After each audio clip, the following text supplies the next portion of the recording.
Welcome to the channel Management by Dr. Gauri Dhingra. I am mentor, coach and professor of communication and management.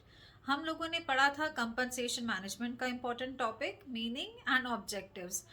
आज हम पढ़ेंगे factors. Let's start with the factors.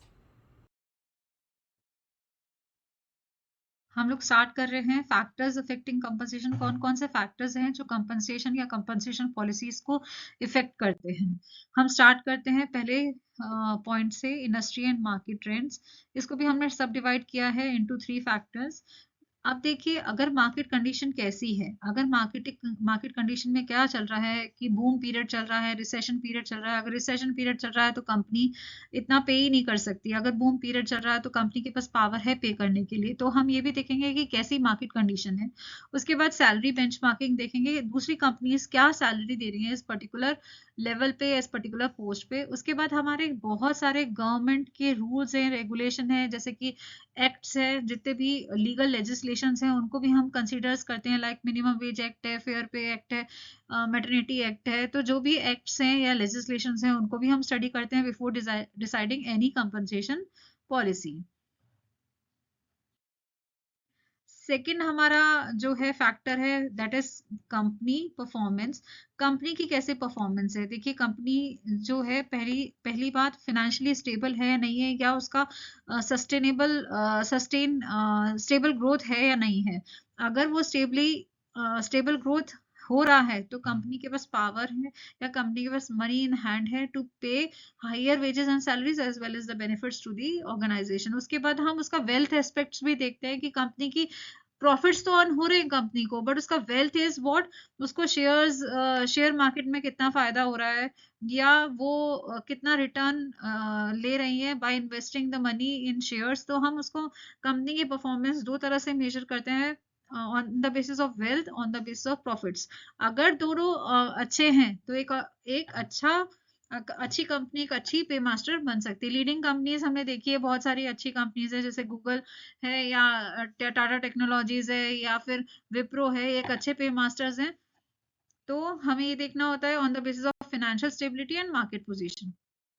Third है कि हम, ये factor बहुत important है कि हम एक पर्सन का क्या जॉब लेवल है और क्या रिस्पॉन्सिबिलिटी है, कौन से हिरारकी पे वो पर्सन आ रहा है. मिडिल लेवल मैनेजर है या अपर लेवल मैनेजर है या लोअर लेवल स्टाफ है. तो हिरारकी क्या है उस पर्सन की, किस लेवल पे, हर लेवल पे अलग अलग सैलरीज हो रही है. अगर आप बॉटम लेवल पे आ रहे हो तो आप एक जस्ट एम्प्लॉय हो, तो आते जैसे ही पर्सन एक ऑर्गेनाइजेशन को ज्वाइन करता है कम सैलरी पे करता है. अगर वो जैसे जैसे अपग्रेड होता जाता है उसकी सैलरी भी बढ़ती जाती है. तो हिरारकी पे किस लेवल पे एक पर्सन को रखा जा रहा है. सेकंड ऑब्जेक्टिव है, इसी के अंदर सेकंड पॉइंट आ रहा है रोल कॉम्प्लेक्सिटी. रोल कितना कॉम्प्लेक्स है, रोल से क्या एक्सपेक्टेशंस है, that is called performance matrix, है ना. रोल से क्या उसकी क्या जॉब रिस्पॉन्सिबिलिटी है, क्या इम्पैक्ट रहेगा कंपनसेशन पे, क्या रोल पे क्या इम्पैक्ट रहेगा. तो हम रोल कितना कॉम्प्लेक्स है, रोल से क्या एक्सपेक्टेशंस हैं, रोल जो है कैसे डिस्टिंग्विश रोल है ये, तो उसकी बेसिस पे भी हम डिसाइड करते हैं हमारा क्या कंपनसेशन होना चाहिए. उसके बाद हम, third is performance matrix is what, again expectations, की हम एक स्टैंडर्ड्स फिक्स कर लेते हैं कि ये परफॉर्मेंस पे या ये टारगेट को अचीव करने पे हम आपको ये बेनिफिट देंगे. नेक्स्ट जो फैक्टर है वो एजुकेशन एंड एक्सपर्टाइज है. हम ये मान के चलते हैं कि एक पर्सन जो है हाईली एजुकेटेड है तो हायर सैलरी है. तो पर्सन की कितनी क्वालिफिकेशन है, उसका कितना एक्सपीरियंस है, या उसने on the top of it कितने सर्टिफिकेशन अर्न कर रखे हैं. तो अगर जो पर्सन ये तीनों है उसके पास, तो हम उसको हायर सैलरी देंगे. अगर वो उसके पास इतना एजुकेशन ही नहीं है या इतना एक्सपीरियंस नहीं है, या इन एनी ऑफ 3 केसेस अगर उसके पास एक चीज कम है, तो उसके अकॉर्डिंग उसको सैलरीज और वेजेस दिए जाते हैं.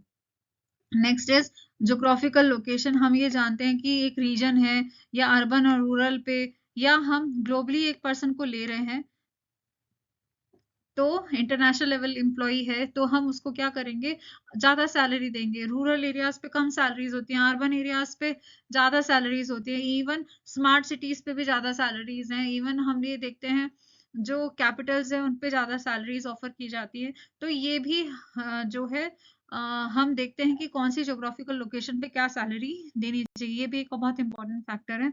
उसके बाद एक पर्सन की कितनी स्किल्स है, क्या कितना एक्सपर्टाइज है, ये भी हम देखते हैं। अगर रेयर स्किल्स हैं जो सिर्फ आप में है, बाकी किसी में नहीं है, जैसे सपोज अभी हमारा चैटबॉट आया है, उसके उसके थ्रू भी बहुत सारी पीपीटीज बन रही हैं, या उससे लोग बहुत ज्यादा स्किल्ड होके बहुत सारे जो है स्टार्टअप्स कर रहे हैं, तो that is a rare skill. उसके बाद हमारी क्या है, मार्केट डिमांड क्या है उस स्किल से रिलेटेड, ये भी देखते हैं। साथ में वो टेक्निकली कितना प्रोफिशिएंट है, क्या उसको सारा जो है अपडेटेड चीजें आती हैं या नहीं आती हैं। उसके बाद है सप्लाई एंड डिमांड, ये बहुत इंपॉर्टेंट है। अब देखिए, ये हमारा डिमांड कर्व है, demand curve is always sloping downward. ये हमारा सप्लाई कर्व है, और यहाँ हम क्या डिसाइड करते हैं, वेज रेट। ये हमारा सप्लाई कर्व रहा, ये हमारा डिमांड कर्व रहा। डिमांड कर्व हमारा डाउनवर्ड स्लोपिंग होता है, सप्लाई कर्व हमारा अपवर्ड स्लोपिंग होता है। फाइन।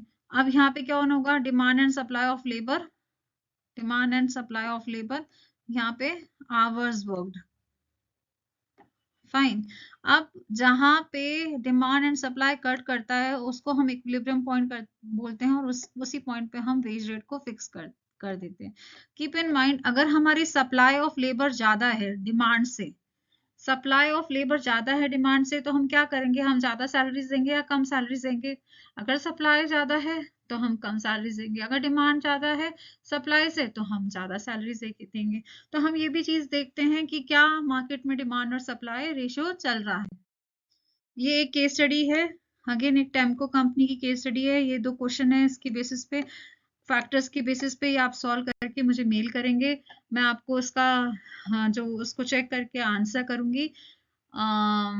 इसके बाद कुछ रेफरेंसेस दे रखे हैं related to that topic only, जो that will enhance your knowledge on this particular subject. कुछ बुक्स भी दे रखी हैं जो रिचार्ड की है, that is a good book, आप बाय कर सकते हैं। Thank you very much.